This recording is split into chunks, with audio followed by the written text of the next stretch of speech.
Mugello membara. Marquez bangkit dari masalah dan menangkan MotoGP Italia 2025. Sirkuit Mugello kembali menjadi saksi kehebatan Marc Marquez yang menampilkan performa luar biasa pada balapan utama MotoGP Italia 2025. Meski mengalami masalah pada awal lomba, pembalap asal Spanyol itu berhasil menorehkan kemenangan kelimanya musim ini dan meraih kemenangan ke-9 Moto3 sepanjang kariernya di semua kelas kejuaraan dunia. Tak hanya itu, kemenangan ini juga mengakhiri penantiannya selama lebih dari 1 dekade untuk kembali menjadi yang tercepat di Mugello sejak terakhir kali ia menang di sana pada tahun 2016. Balapan yang digelar pada hari Minggu ini menjadi putaran ke-9 dari kalender MotoGP 2025 dan berlangsung selama 23 lap penuh drama dan tensi tinggi. Kemenangan Marquez terasa lebih istimewa karena sehari sebelumnya ia juga berhasil menjuarai sprint race. Ini menjadikan akhir pekan di Mugello sebagai milik mutlak sang juara dunia 8 kali tersebut. Drama di awal, kemenangan di akhir. Start balapan diwarnai ketegangan, terutama dari sisi Marquez. Mengawali lomba dari posisi terdepan setelah mencetak pole position ke status dalam kariernya. Marquez justru mengalami masalah dengan launch control motornya yang membuatnya langsung melorot ke posisi ke-6 begitu lampu start padam. Namun Marquez tidak panik.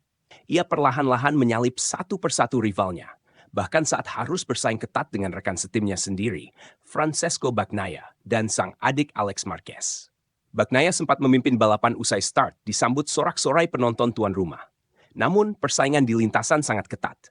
Beberapa kali posisi pimpinan balapan berganti antara Bagnaia, Marc, dan Alex Marquez.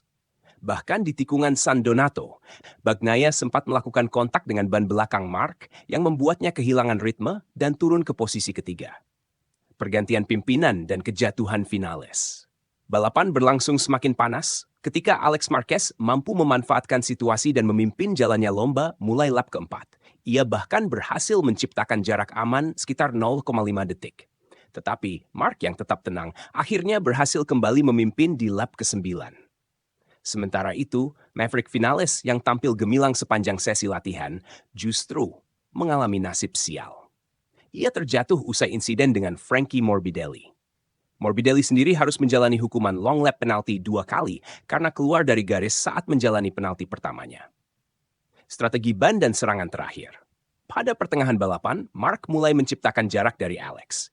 Keunggulannya yang awalnya hanya 1 detik perlahan melebar menjadi 1,8 detik di lap ke-15. Alex sempat mencoba menyimpan performa bannya untuk menyerang di akhir. Namun upayanya gagal mengejar dominasi kakaknya. Di belakang mereka, Fabio Di Giannantonio menunjukkan taringnya.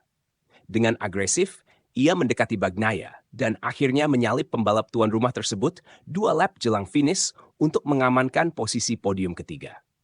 Penutup yang sempurna. Marc Marquez melintasi garis finish dengan keunggulan 1,441 detik dari Alex dan disambut dengan sorakan gemuruh dari penonton. Meski sebagian masih belum sepenuhnya bisa menerima kepindahannya ke Ducati. Meski begitu, tak ada yang bisa menyangkal dominasi dan kualitas sang juara. Dengan kemenangan ini, Marc Marquez semakin menegaskan dirinya sebagai penantang serius gelar juara dunia musim 2025. Ia telah membuktikan bahwa bahkan di tengah rintangan teknis dan tekanan balapan kandang Ducati, pengalaman dan ketangguhannya masih berada di level yang berbeda. Mugello telah berbicara dan sang maestro kembali menunjukkan mengapa ia layak disebut legenda hidup MotoGP.